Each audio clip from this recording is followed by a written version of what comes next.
Harvesters by Peter Bruegel the Elder. Painted 1565. Hangs in the Metropolitan Museum of Art in New York. And today, we're going to take a walk through it.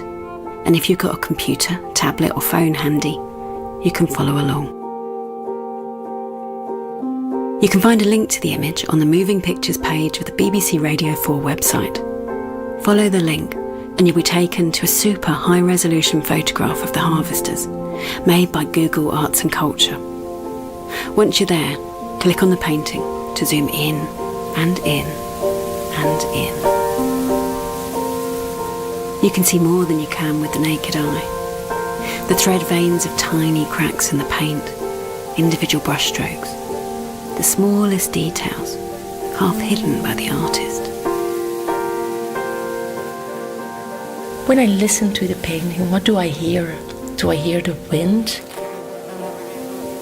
I can see some birds, so I guess that I hear the birds singing. The people working with the scythe just across the field, it must have been a lot of noise there too. You're on a hillside, covered in golden wheat, chest high, dry and rasping in the breeze. A heat haze hovers on the far horizon. It's harvest time. The cut wheat lies on the ground around your feet, waiting for workers to bind it into sheaves. A small group of harvesters have stopped to rest in the shade of a pear tree. A man in a white shirt lies stretched out on the stubble beside the tree trunk, mouth open, head cushioned by an arm and his red doublet perhaps. He's deep in sleep. Beside him, the other peasants sit in a tight circle, resting on sheaves of wheat. If they were seasonal workers, they would start already at 4 or 5 o'clock in the morning when it's getting a little bit light outside, and they would be working until 9 o'clock in the evening, maybe even 10 o'clock in the evening. Hildy Soofs is responsible for the open-air museum in Botkirch, Belgium, which shows visitors what ordinary life was like in Flanders in past centuries. So it's day after day, long hours of work, and they do look tired. Hot day, your mouth is dry from all those dust that the harvest throws up. You have a sense by looking at it that they are exhausted. Jean-Philippe Tesquens, dehydrated. Lecturer and guide at the Royal Museums of Fine Arts of Belgium. Look at that one who is just emptying this jar, is it? It's like his life depends on the water of the beer. Everyone wolfs down food. On the left, a stubby-nosed man with grey hair and a round red face leans across to a basket and cuts himself a slice of bread. Well, you can just only dream about such a picnic basket. You can see the bread in it, which must have been rye bread, rather dark bread, or a mixture.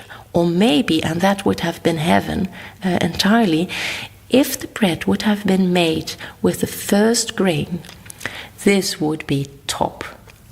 And what's in the bowls? Milk with bread, a nice meal. Some sources say it's corn porridge. I don't know if you've ever eaten corn porridge, but it's like a peeling for your intestines. It's not to be... It's like a peeling. It's like a peeling. Yeah, that doesn't sound good.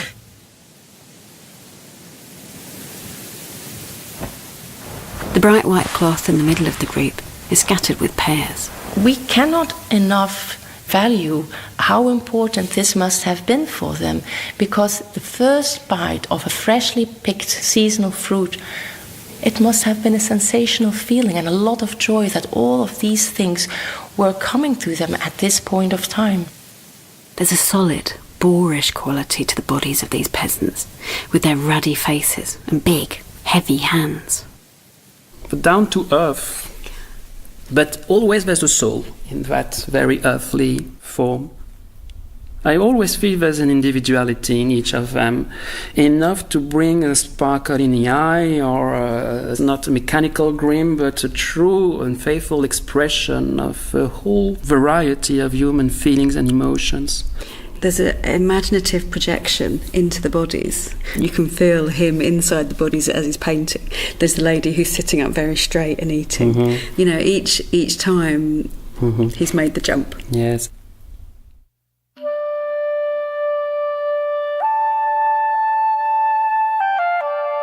De Bruegel watched the harvest close up.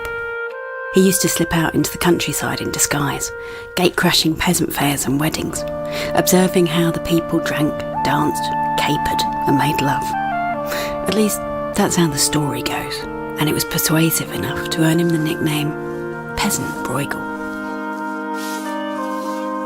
If you follow the cut edge of the tall wheat, you can see 3 men scything, 2 on the far left, closest to us, and a tiny figure just to the right of the tree in the middle.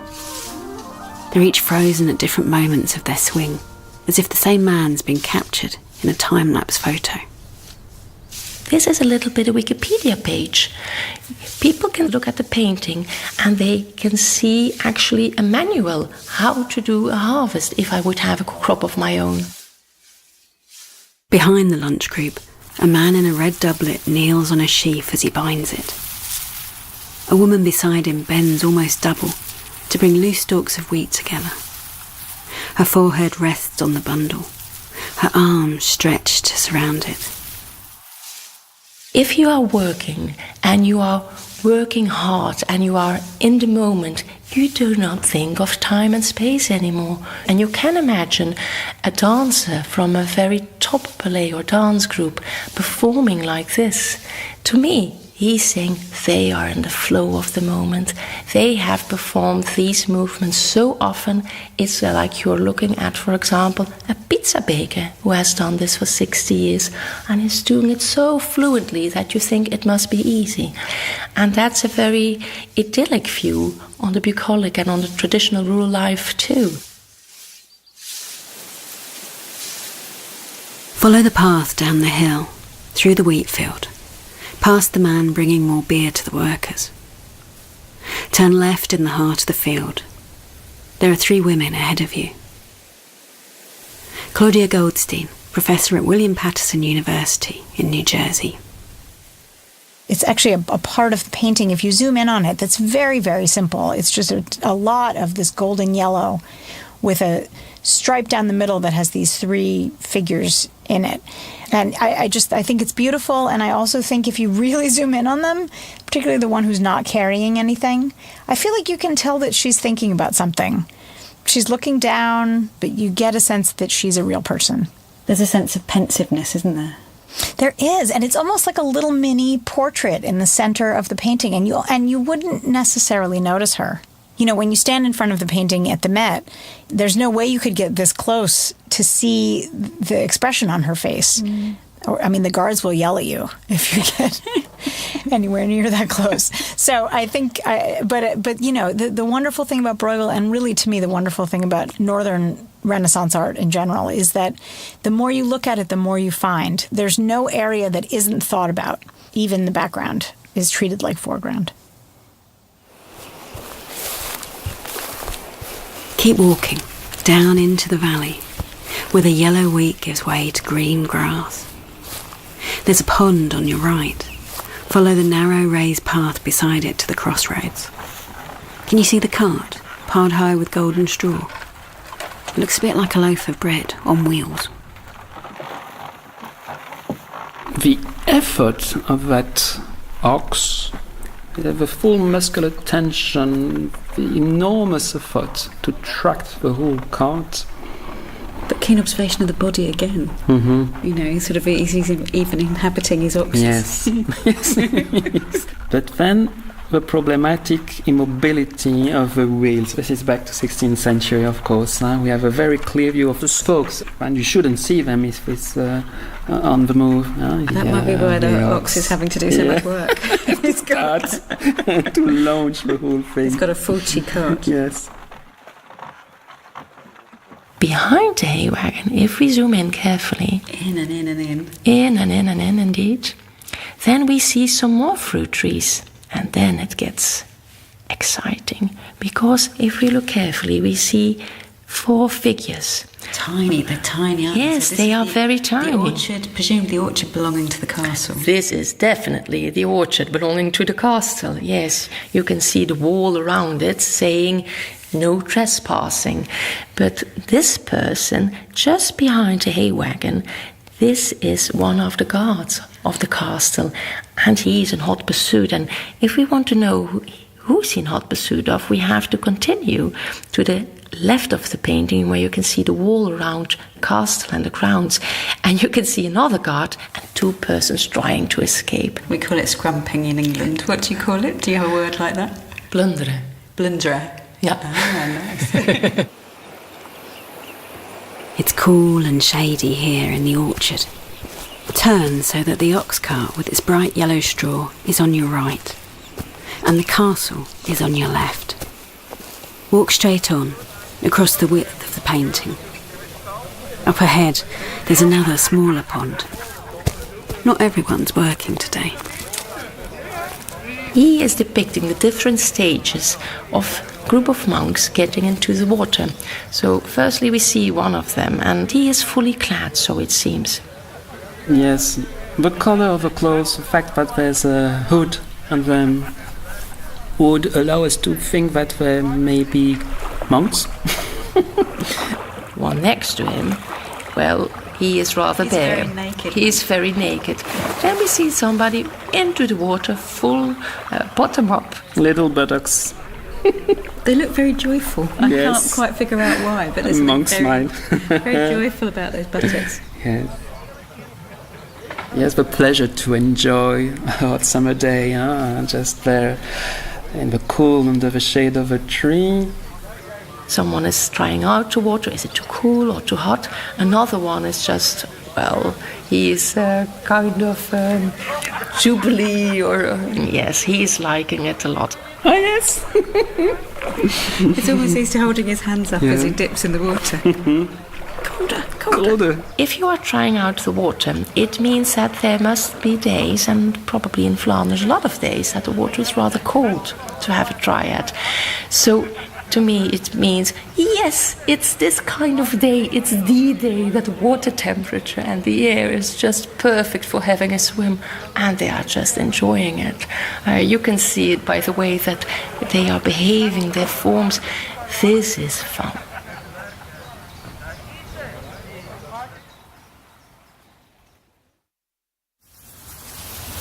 Carry on, past the monks, across the width of the painting, under the line of trees to the village. A little group has gathered on the green. Adults and children, men and women. Some of them hold sticks. What we are looking at is a rather cruel animal game. You can see these children and even a guard and these farmers, and they are throwing wooden sticks to a live goose. And the goose is hanging there, and the one who would kill the goose could have it and eat it. But you can imagine that this gives a lot of screaming from the goose, and they liked it that way. They liked to see the suffering of the goose, and the noises would only make their excitement larger. And the more silent the goose gets, the more excited they become again, because it means the end is near. We can see this as a cruel game. But it's also about hunger and food. Because if I win, I will have a treat. I will have a fat, delicious goose. So in that respect, it's again about the wealthiness of the moment of this period of time.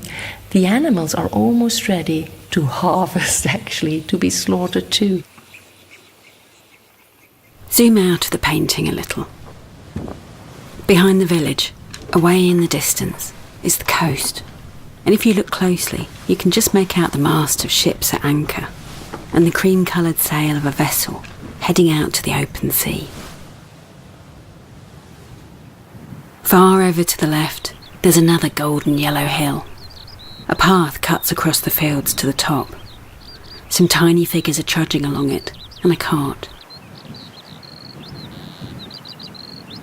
Now pull even further out of the picture. Let's stop for a breather and look at the view. Look how big this stretch of yellow is in the complete painting. Maybe broken up a little bit by these white patches of the working peasants. Tina McGank, researcher at the Royal Museums of Fine Arts of Belgium. You can close your eyes a little bit and you just see a color composition. And I think what really makes that we today still like it is, in fact, exactly that it also has an enormous degree of abstraction in building up color fields, literally. I mean, here it's like a cornfield and a color field. Yeah, it's, again, I've used the word color field, and you could almost think like about color field paintings of the 20th century. And that's amazing. That's amazing how he combines that and applies that also to an unusual subject. We could also take it as an occasion to look really slowly, because every painting is probably a meditation, but Bruegel really impels us to look so closely and to see these details and like linger longer. If you've just joined us and want to see for yourself, go to the Moving Pictures page on the BBC Radio 4 website and follow the link to explore the painting.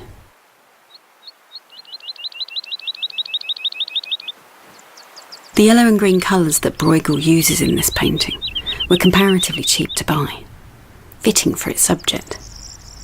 The finely ground pigment was mixed with a binder, oil, to make a translucent glaze.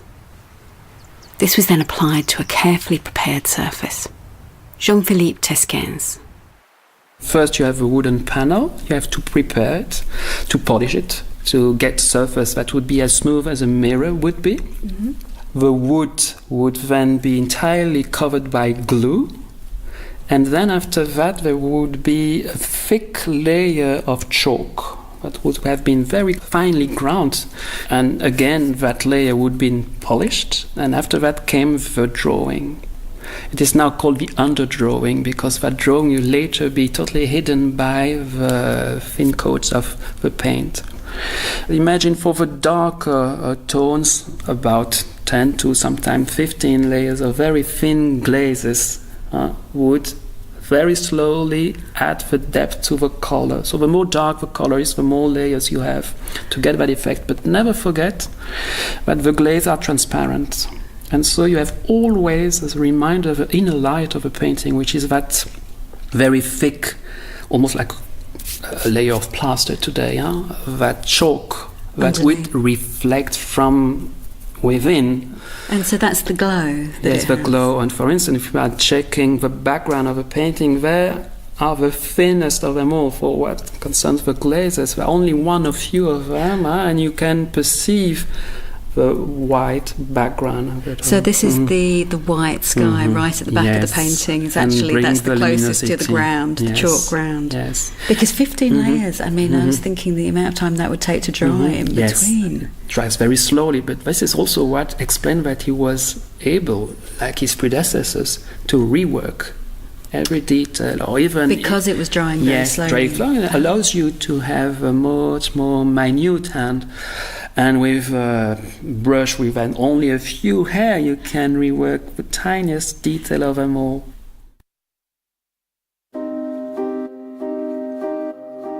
Step out of the picture now, put it back in its frame. Where would it have hung? Bruegel painted it as part of a series of landscapes for an art-loving merchant called Nicholas Jungling, a wealthy man in Antwerp. The set is referred to in documents from the time as the 12 months, and it's thought there were probably 6 paintings in all, each representing a 2-month period. 5 of the set are still known today. They show peasants going about their daily lives during the different seasons of the year. Jungling kept the series at his country house near Antwerp, and from careful research and some educated guesswork, Claudia Goldstein believes the landscapes were probably hung together in the dining room. There were lots of treatises that were written about how one should design and decorate and build a country house. And one of the most popular ones was Leon Battista Alberti's 10 Books on Architecture. And he describes this, essentially. He describes that the decoration of a dining room should show expansive views of the countryside to give the sitter in the room a sense that they had left the city and were in a place where they could breathe easy and where they could see for miles. And I mean, I hate to tie it to the present, but one could. I mean, the whole idea of decorating magazines and thinking that there is a way to arrange your house that will make you feel the most relaxed at home. And I think that a lot of what's going on in these paintings is connected to that idea. It becomes a relaxation tool. You're out in your country villa and you're surrounded by the country on the walls as well as outdoors. It could be, yeah. What's interesting is that there is a lot of literature from the same time period that was written for performance in dining rooms during banquets or during dinner parties. And a lot of those kinds of plays, those are called table plays, deal with peasants. They're very funny. They're very bawdy and kind of scatological and shocking in some ways. And there are stage directions which indicate that the actors are interacting with the people who are at the table, that they're using props, like they're picking up plates off the table. So my theory, and it's really just a theory, is that upper-class merchants were a prime audience. So a wealthy merchant sitting around a table, and essentially this incredible painting might be functioning as a theatrical backdrop to some comic performance that's going on. Yeah. It seems crazy to me that there are these kinds of plays made for performance in a dining room, and then there are paintings that include peasants that were displayed in dining rooms in the same city. And they must have had a connection to one another. What do you think Jean Goulenc and his friends would get out of table plays or looking at this picture? Much ink has been spilled trying to figure out why upper-class urban merchants would have been interested in the lives of the peasant class. With the foreground figures particularly, I think there's an element of mockery, but also self-mockery, where the upper-class audience would look at this and maybe laugh at the peasants, but maybe also see some of the parallels between the actions of the peasants and the actions of the audience members. They're using dishes that would have been common kinds of dishes even to see in an upper-class house, like that stoneware jug that one figure's drinking out of next to the tree. They really are doing the same thing that the people in the room are doing. So it wouldn't necessarily be so much a question of saying, oh, they're so uncouth and their life is so different from ours, but more, there's on a sort of human level, we're all the same. I do think that the painting invites the viewer to puzzle it out, but the puzzle doesn't only have one solution. Is it that the puzzle is actually the point? The puzzle is what you're there for, in a way?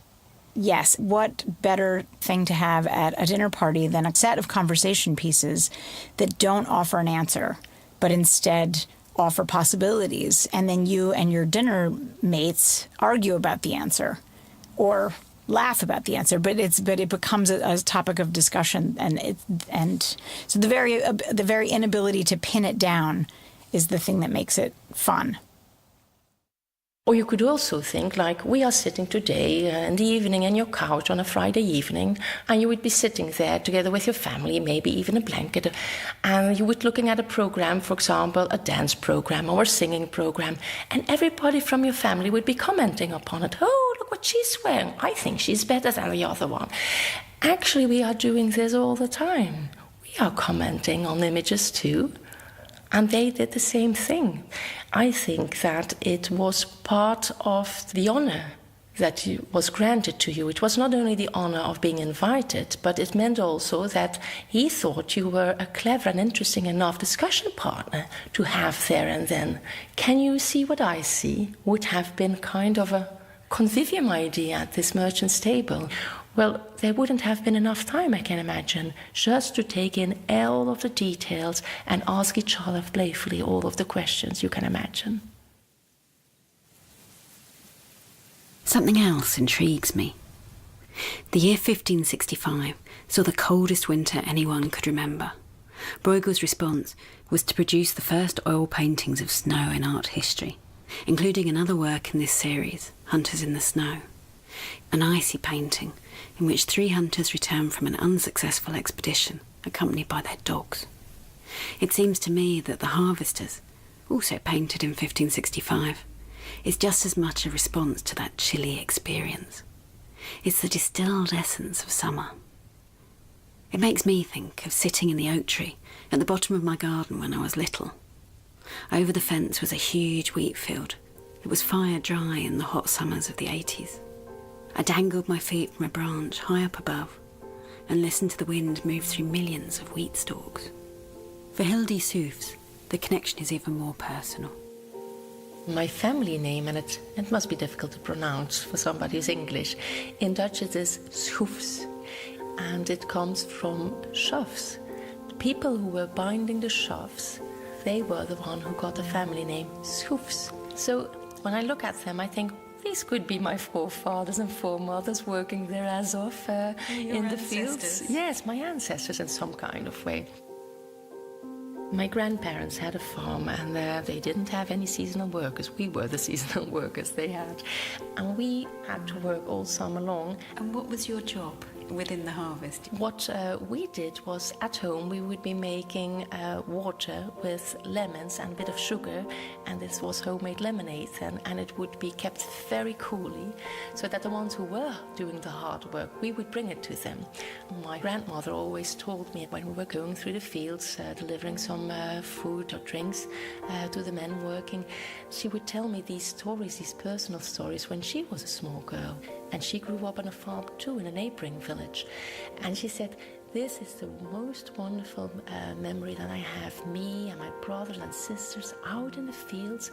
The sky is blue, the day hasn't really started, it's really early, but you can feel that the hot air will be coming soon, but it's still nice and cool, and we're all working, and we know we have to work all day long, but it's no problem.